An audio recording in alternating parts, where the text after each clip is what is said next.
Alright, what's up guys? We're visiting the killing fields here in Choeung Ek, Cambodia, near Phnom Penh. It's about 30 minutes outside of the city, and basically here is where about 20,000, maybe even more people were massacred during the Khmer Rouge era. But it was $6 to get in, $6 US to get in. You get it. It comes with the headset, as you can see that I'm wearing, and a map. And just like the S21 detention centers, there is little stops you go to, and you listen to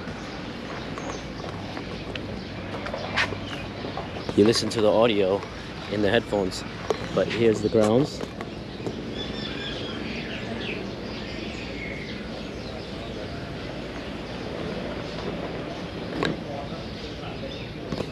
And then I'll begin.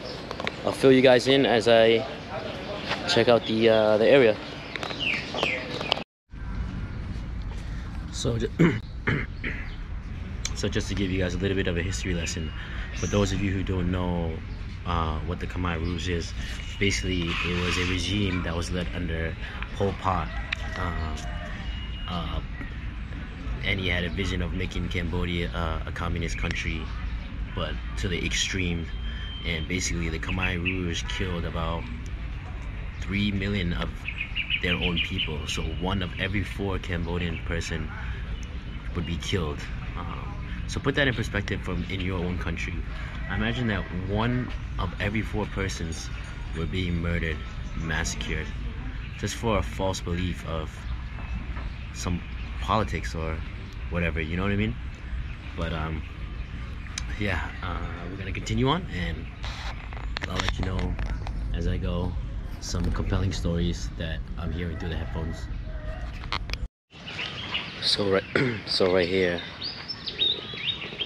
there used to be a wooden building where the prisoners would get put in before they were executed.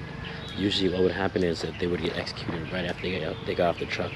But after 1978, there were trucks coming in here so frequently, trucks with prisoners coming in here so frequently that the executioners would hold some in this wooden building. It used to be here till the next day to be murdered and executed. Unfortunately, the building was dismantled, so it's not standing here any longer. But crazy, they were killing off anybody who could speak a foreign language, was a lawyer, doctor, teacher, professional, some kind of working professional, basically anybody that they deemed a threat to the new regime and the new government. And yeah, just crazy that I'm standing on the grounds where over 20,000 people were executed. It's wild.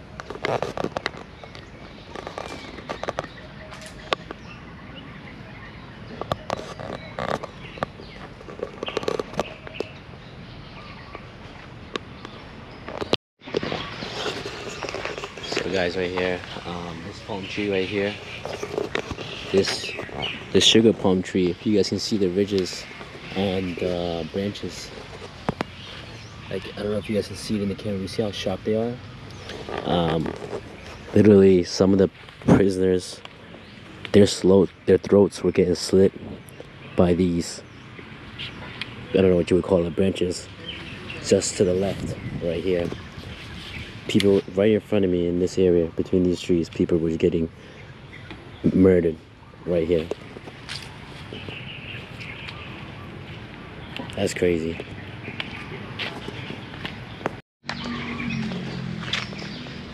So right here, right in front of me, is actually a mass grave of 450 victims.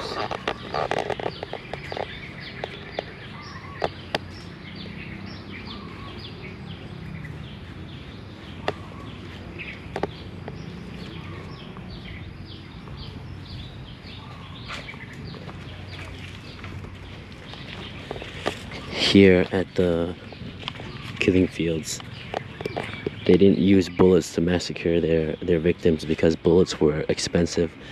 They would use anything that was cheap, just like here in this photo. Pickaxes, hammers, knives, whatever the case.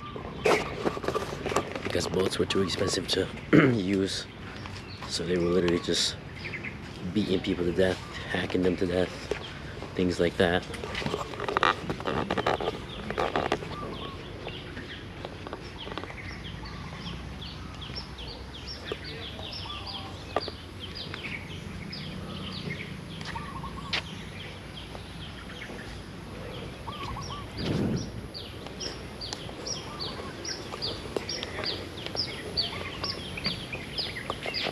Communist Party led by Pol Pot, and they make a struggle, they make a fight in order to get power.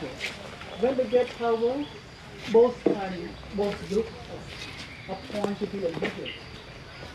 So after Pol Pot is by a small resistance group and try to appoint them.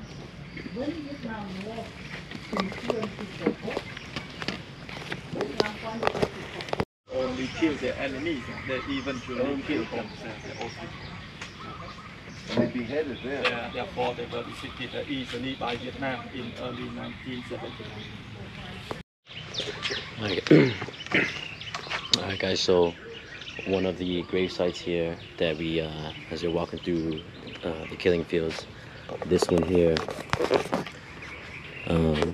this one was mainly for women and children, which a lot of the women and children were found naked in these grave sites. And this right here in front of me, this tree, as you can see, this tree in front of me with all these bracelets hanging, the Khmer Rouge soldiers would take children, babies, infants, and smash them against this tree and just throw their bodies right into this pit.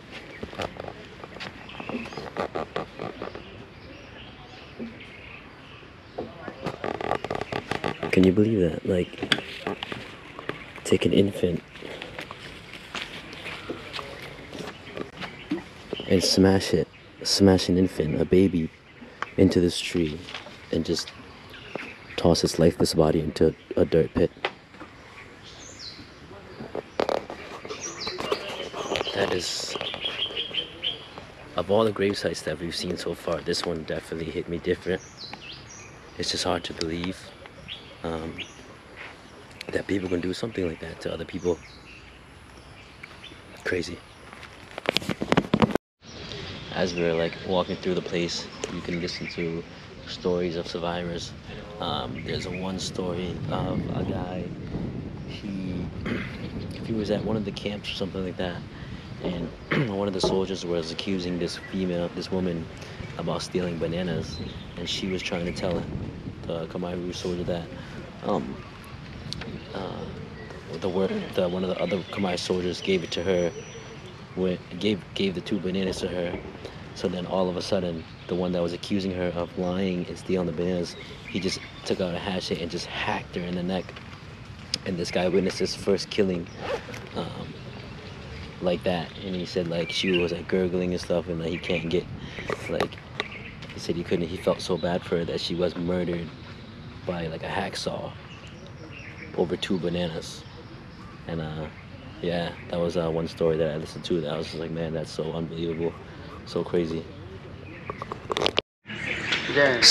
So this tree right here in front of me, that tree was used by the Khmer Rouge to hang loudspeakers to play revolutionary music with the hope to help mask the sounds of all the massacres and murders that were taking place here. Just in my headphones, they were playing possibly one of the revolutionary songs that could have been played during those times, with the sound of a generator going off, to kind of give you an idea of what the last sounds of some victims were hearing before they were executed. Crazy. So this right here is a memorial stupa built for the millions of victims that were massacred under the Khmer Rouge, and you can pay your respects. You can buy incense, burn it, and put a flower there, which I did. So yeah, it's crazy. I mean, genocide has always happened through history. You know, even in America, you know, how many Native Americans were killed. You know, Rwanda, the Holocaust, you know, all over the world. And it's sad. I'm not Cambodian, but I have a lot of Cambodian friends, and it's, you know, you learn about history, and and it's very, it's just very sad and heavy. But just the brutality of the Khmer Rouge is unbelievable. But we're pretty much done here, and we're gonna head on head on out and finish off this vlog. If you guys learned a lot in this vlog and you guys appreciate and would like to see more, don't forget to like, subscribe, and share, and I'll catch you guys in the next vlog.